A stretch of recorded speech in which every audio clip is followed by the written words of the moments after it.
We in Toronto have heard of you since, I would say, maybe about 8 years ago. And you used to be with the CPP, and now we're not sure of your current political status. Can you please elaborate on that? Well, a number of us, men and women, sometime late last year, assessed the political situation in Ghana, particularly the need for the expression of a different political philosophy, a different way of influencing national policy and public service in Ghana, different from and as an alternative to what the NDC and the MPP has been able to do so far in the Fourth Republic.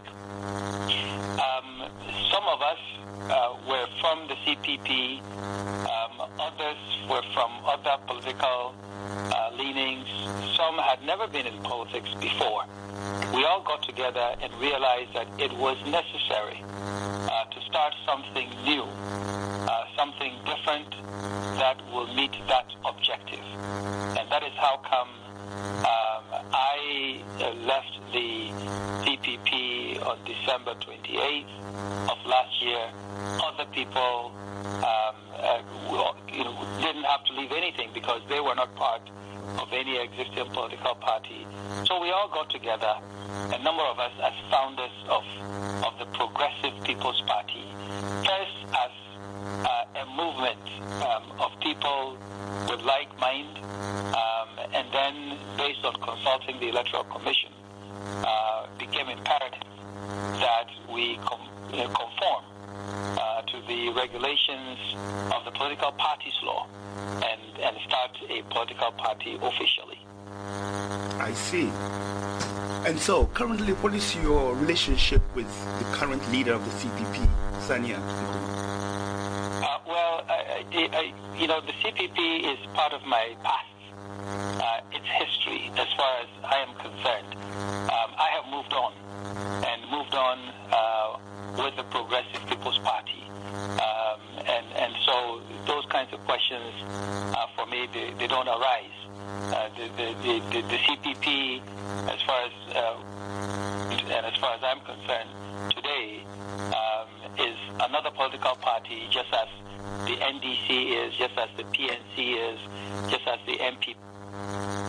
And we interact with them just as we interact with any political party. Nothing personal, nothing direct, nothing whatever. It's just that they are now a different political party from the Progressive People's Party, of which I am a founding member. And what is the difference in vision between the BPP party and the CPP? I mean, do they have any difference in terms of the vision for Ghana? These two different parties. I don't really want to be talking about CPP and PPP. Oh, okay. It is the PPP versus the other political parties. That is where I would like to draw the line. Okay, so what is the difference in vision with the other two major parties? In terms, well, the Progressive People's Party by nature, the word progressive follows a progressive philosophy and a progressive way of life. And quite simply, ours is to deal with those matters that affect directly the human beings in the country. And the other parties? We also follow an agenda based on 4 pillars of stewardship, a different kind of leadership, as number 1. Number 2, on creating jobs. Number 3, education. And number 4, a better health care for the people. Now, we also agree to certain principles. One of our most important principles is that of using the best people available so that Ghana can derive the benefits that it needs quickly. And let me explain that right away. Okay. We don't want to consider that anyone is a Dagomba or an Ewe or Ga or Fanti or whatever. We don't want to consider whether someone is a Muslim or a Christian or with no religion or any of that sort. We also don't want to consider whether someone is NDC, MPP, PPP, and so on and so forth. As long as someone is a Ghanaian and there's a job to be done, there's a position to put someone in, there is something to be done by someone. We just want the best man or the best woman to be applied to that situation so that Ghana can derive the best possible result as quickly as possible. And that spirit of using the best people is one of our most important principles. A second principle has to do with the youth. We want to be essentially a youth-led political party with a dominant percentage of people being young people, so that those of us who are in our 50s and above, that we would train young people, train them, to respect their opponents, train them so that they do everything in a positive way, so they can take over from us, and they can have also a seat around the policy-making table. In the same way, we want to give women a leading role in many things that we do. And for example, we're the only political party in Ghana that has a fast rule, a hard rule, that says that at least 20% of our executive positions from the local level to national must be filled by women, and we've complied with that. We're also saying that in this coming election, at least 20% of our parliamentary candidates will be women, and we are going to comply with that one as well. And then the final principle, which is a very, very, very important principle, says from other political parties, is that we subscribe to applying incorruptible leadership. Incorruptible leadership to Ghana. We are human beings for sure, but we want to deal with this principle of incorruptible leadership because we believe that if we're able to apply that principle, that at least when we're talking about revenue, we should be able to double government revenue using that principle. And to give you an example, this year's budget puts up about 700 million Ghana cedis there to be used to pay for judgment debts. Now, how do judgment debts arise? They arise because there's leadership that doesn't do the right things, that there's leadership that mismanages, that there's leadership that allows people to get away from doing the wrong things. And we believe when there is incorruptible leadership, no excuses, no allowances given, that we ensure that people do the right things, and those who persist in doing the wrong things get punished. And that we strengthen our state institutions so that the police is strengthened, the Attorney General is strengthened and separated from the Minister of Justice, so that the IRS is strengthened, and so on and so forth. A lot more can be done for Ghana. So those are some of the things that differentiate us from other political parties. Let me mention two other things finally. We are the only political party that has said that should Ghanaians vote for us to be in power, we will commit to completing all projects started by J.J. Rawlings, by Kufuor, by Mills, or any other administration that they didn't finish. We will complete them all, and we will not care who takes credit, because then a lot can be put there for all Ghanaians to benefit from. And then I want to make sure that I mention our education policy, because our policy is different from that of the others, and I'll explain. We say that we want, we say that we want free, continuous, and compulsory education from kindergarten all the way through senior high school. NDC says they want to expand access. The MPP says they want to provide free senior high school education. We believe that what they are offering is not good enough. And besides, what they are offering also doesn't comply with what our Constitution says our governments must do.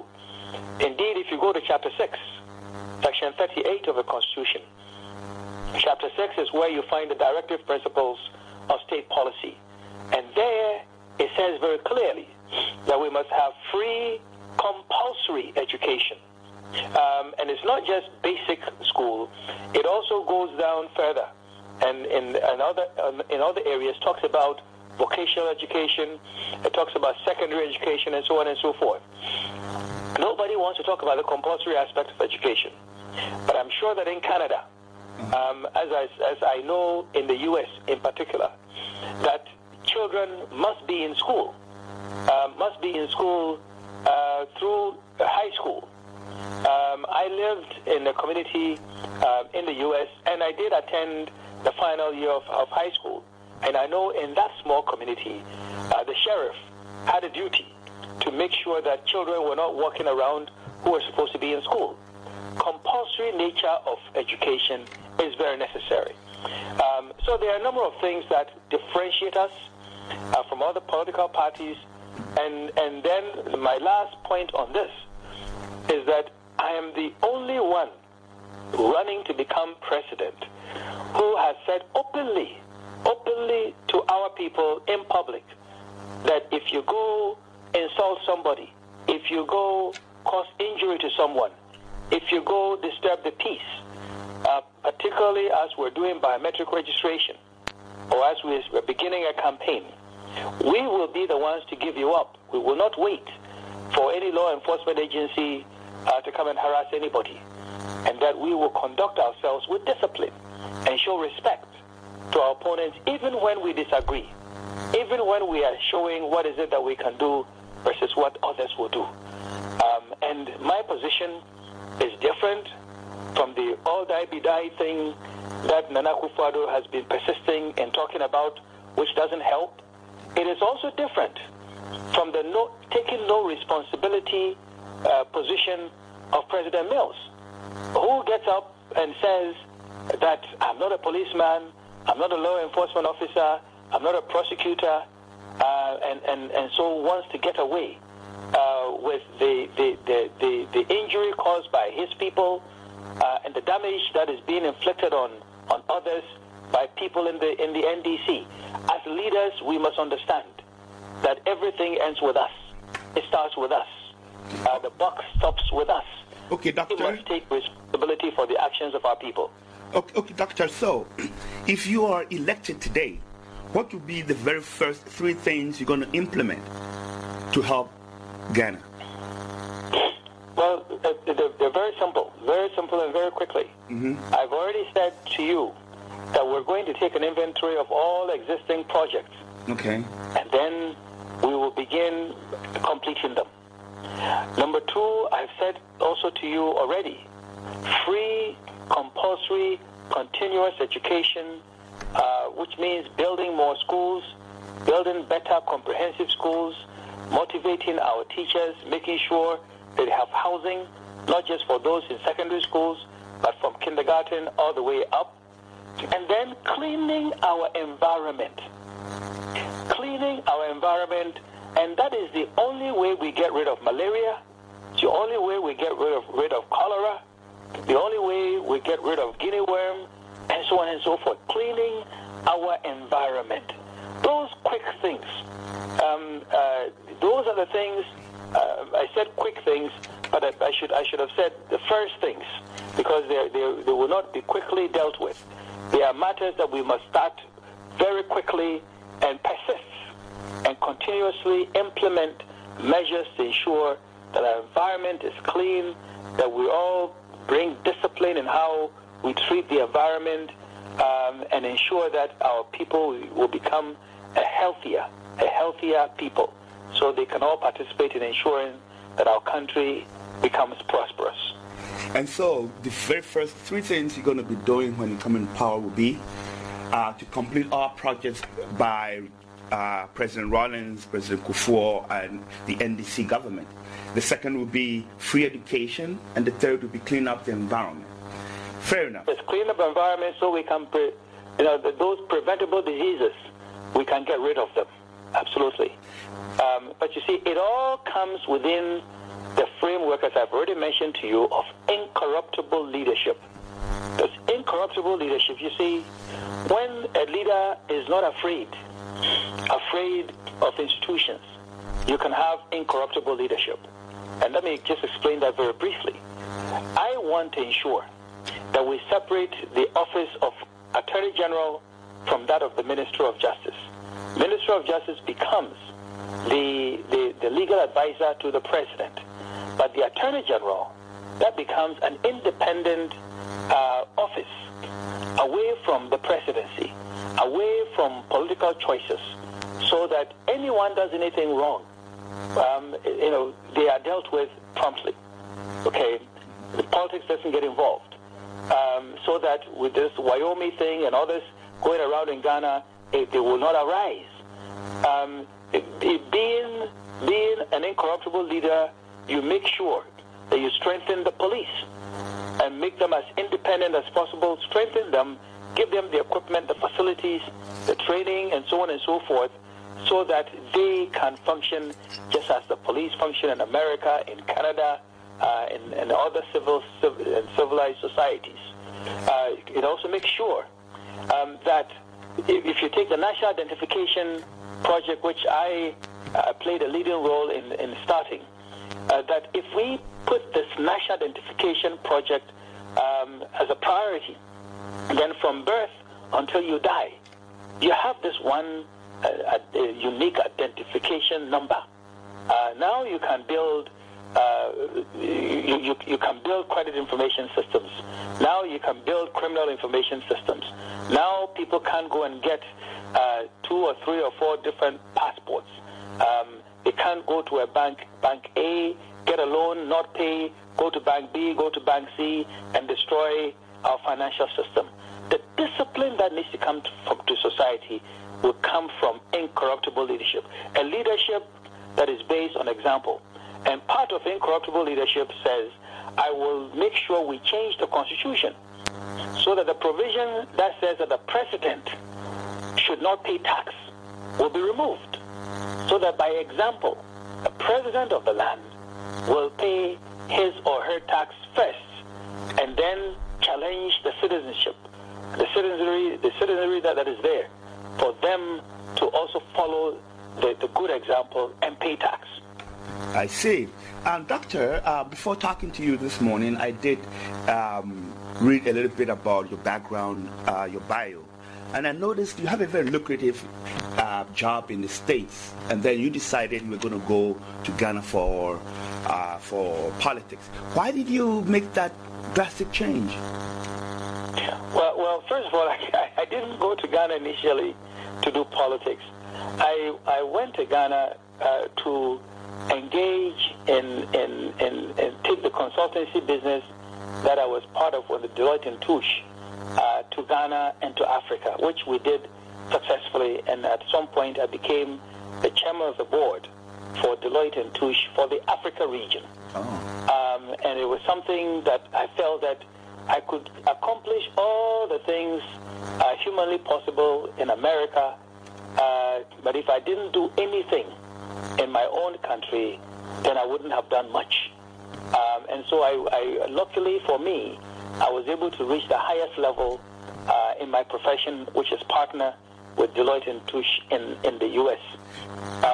And so I took it together with others to Ghana, to Africa, and were able to get things successfully established. I also then was able to get into other business initiatives in Ghana, which thankfully some of them have done well.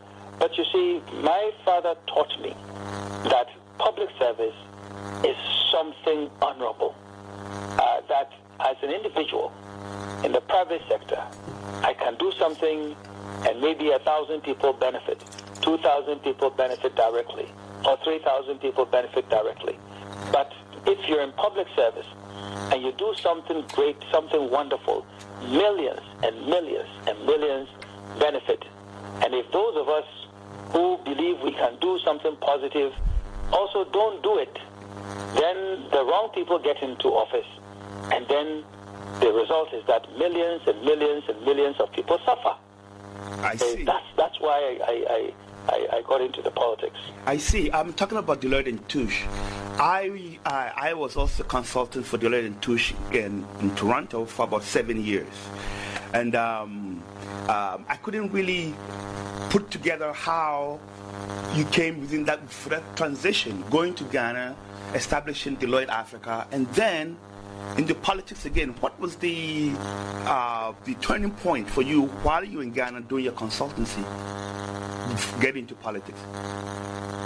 Well, the politics came gradually. It didn't just, it came gradually. As I was in Ghana, as I was doing my consultancy work, as I was doing professional work, it strikes you when you're in a country like Ghana where so many people are poor, where so many things are done the wrong way.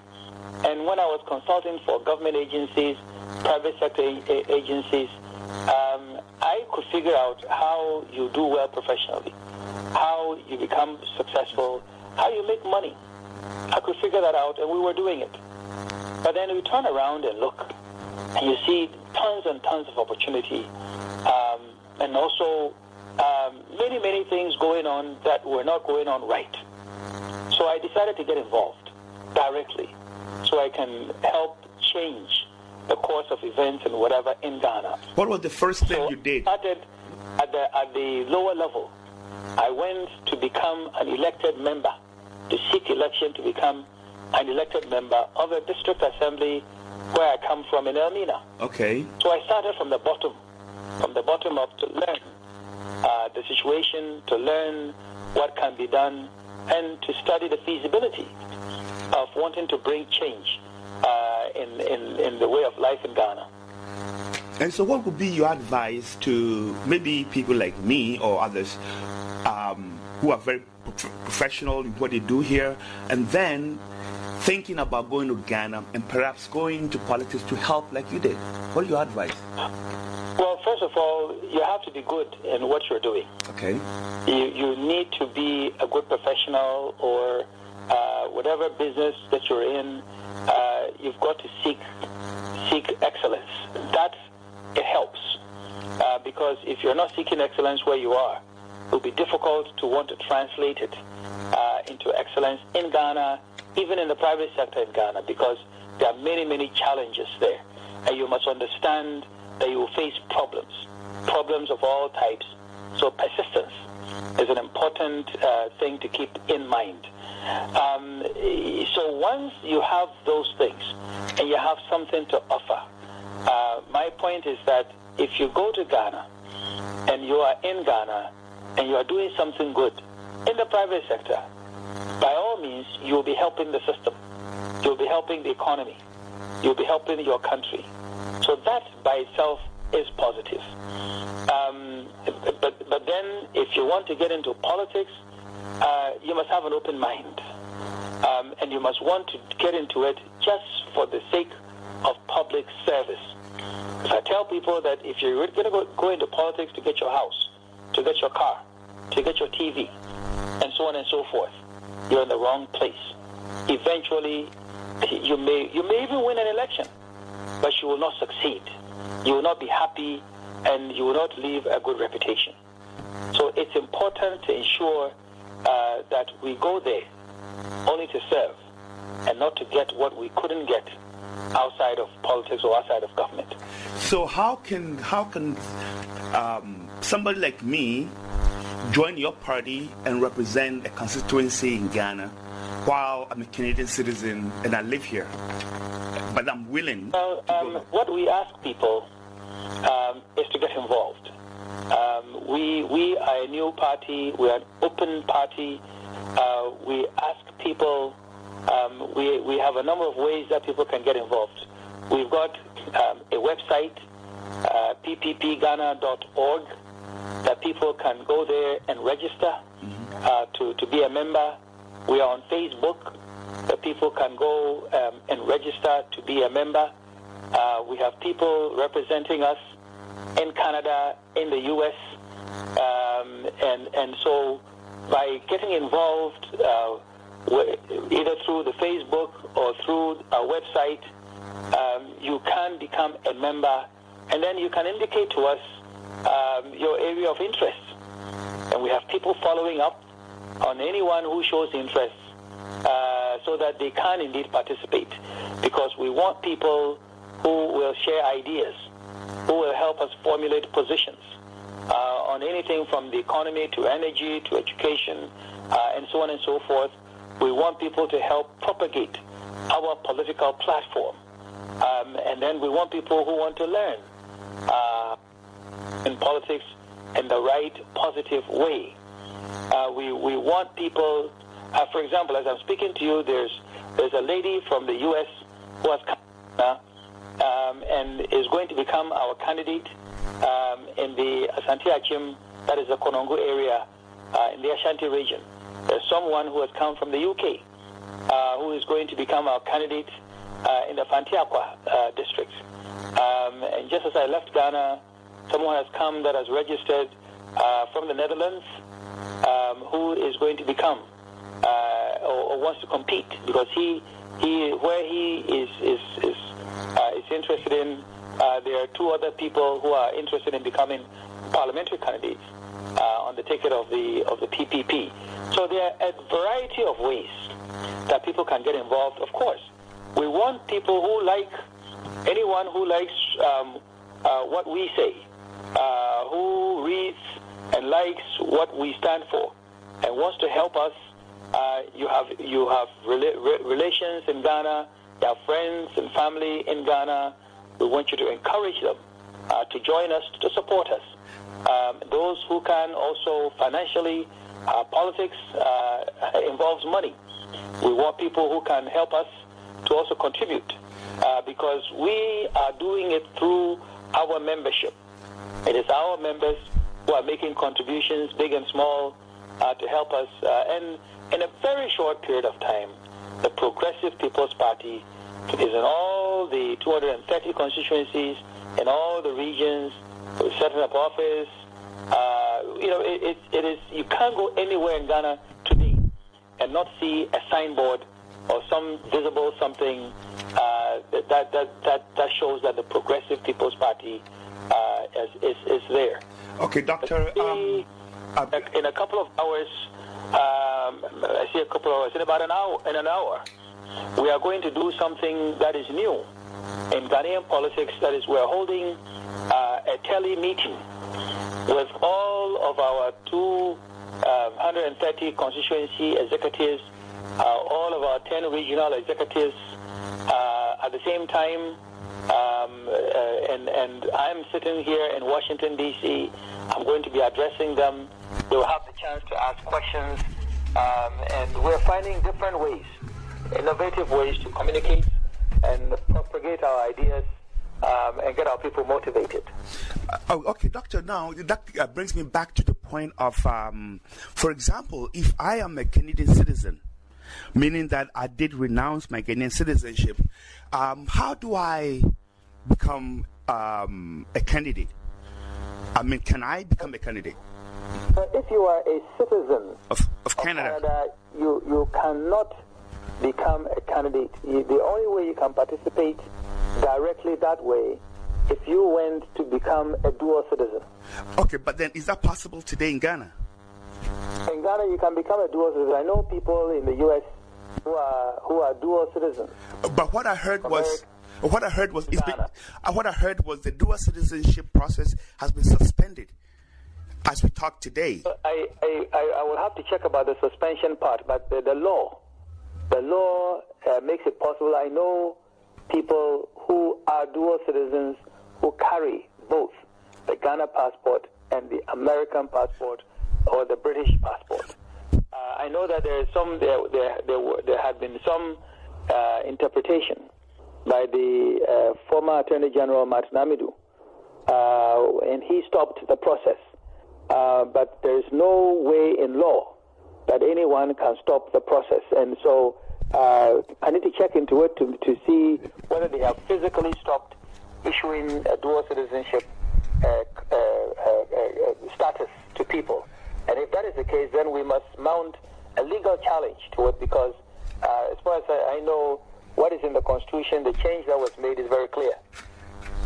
Yeah, I understand that, but from what I can hear, from some of, as a matter of fact, one of my friends here is standing in the constituency somewhere in Ghana with one of the other parties, and we've been hearing about him having to renounce his Canadian citizenship before registering, and that is going to be a huge problem if the dual citizenship process is currently suspended.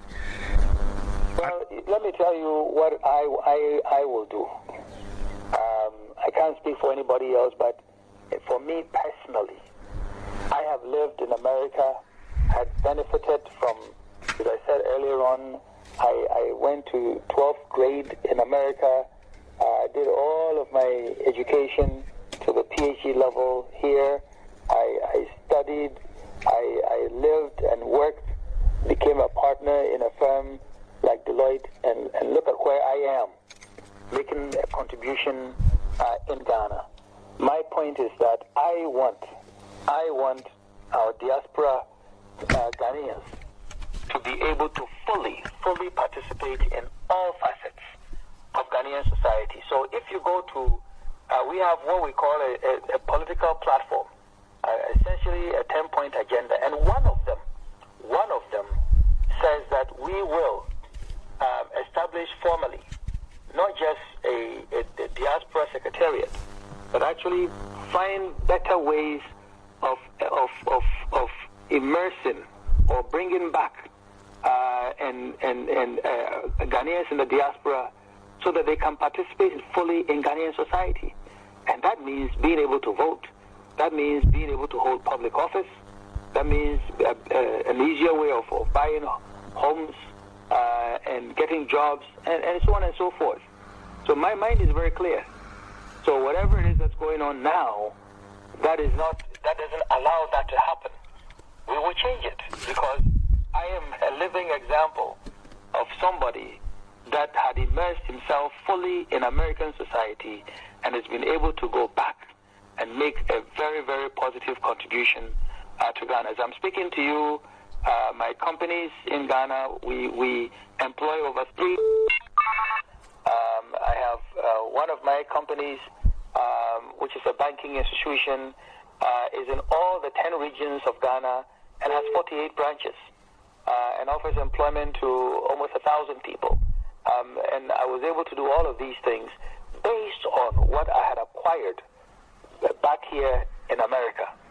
So we must encourage Ghanaians who have lived, studied, worked outside, to encourage them to be able to get back and make meaningful, complete contribution to what is it that we're doing in Ghana. That's what the Chinese have done, the Japanese have done, the Koreans have done, others have done, and it has sped up their development and their march into prosperity. Yes, Doctor, but then I was just talking to one of my friends next to me here now, and he said the issue of the dual citizenship being it in progress now or not, and the possibility of one having to denounce or their citizenship here in Canada, I mean, it's a major risk, because supposing I go out there, stand for the election by renouncing my citizenship, that is if the suspension of the dual citizenship is in progress now. And then I go out there and I lose the election, what do I do? What do I do? Well, I understand that, but in life we make choices. We make choices, and we live by those choices. I'm saying that the law is the way it is today. What we must do is to work to amend the portions of the law that is not productive, that doesn't help us. Okay. That is why some of us, we've been championing even portions of the Constitution, changes to portions of the Constitution, such as allowing district chief executives all to be elected and not appointed, and so on and so forth. So we must seek change. And one way of seeking change is to put there leaders who are willing to lead the change and to make the change that we need possible. Okay, Doc, we're getting closer to the end of our interview. What is one of the things that you think people should know about you that you think they don't know about you? Well, many people need to understand. When I say I'm from Elmina, that's where I was born. That's where I grew up. My father was a teacher. My mother was a teacher. It is only through education that I've gotten to be where I am.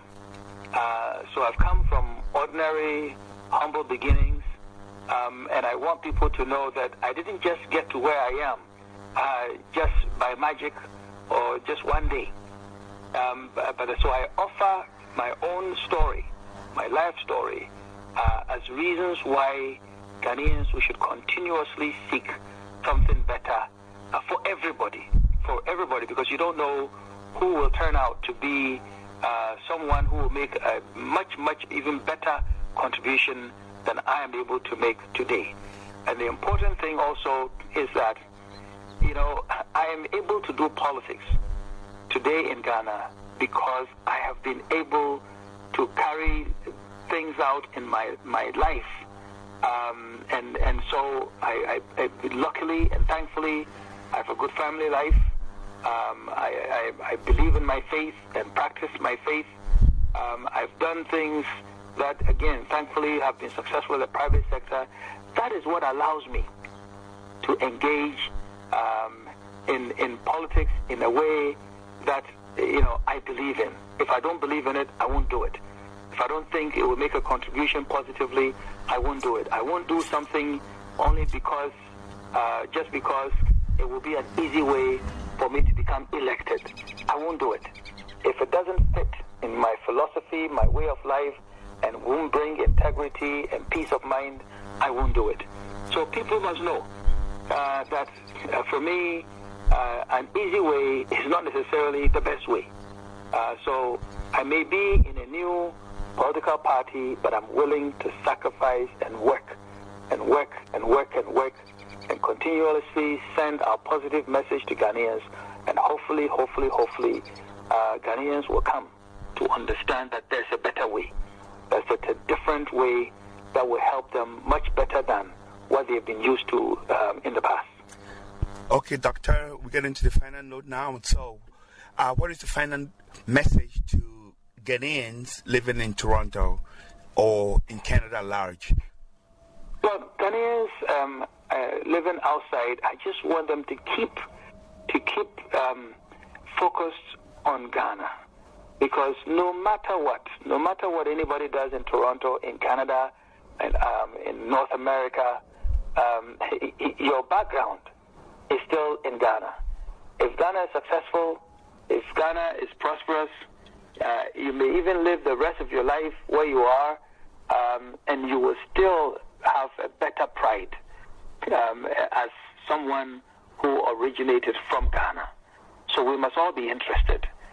We must all apply our attention from time to time at least, and try and encourage the right leaders to be in power in Ghana. What you do can make a difference in Ghana, and I want people to be involved. And definitely, I want people to join the Progressive People's Party for all the reasons that I have given. Incorruptible leadership, using the best people, better education for everyone, cleaning the environment so that we can get rid of preventable diseases, and quite simply having a better people living in a country that they can be proud of. So before I go, let me thank you for the opportunity to talk to your listeners and the platform that you've given. I do hope that one of these days we can have another conversation. And for us, when we say Progressive People's Party, or we say progressives, or we say PPP, we say we want Ghanaians to be wide awake to our responsibility, wide awake to the opportunities that are there, be wide awake and accept incorruptible leadership, one that Papa Kwesi Ndoum and the rest of the people in the PPP are offering to Ghanaians. So, you should join us, they should support us, and something wonderful will happen in Ghana. Thank you so much. My name is Jeremiah Kojiram. I was just talking to Dr. Ndoum, and I think, Doctor, you are a gem to Ghana. Thank you so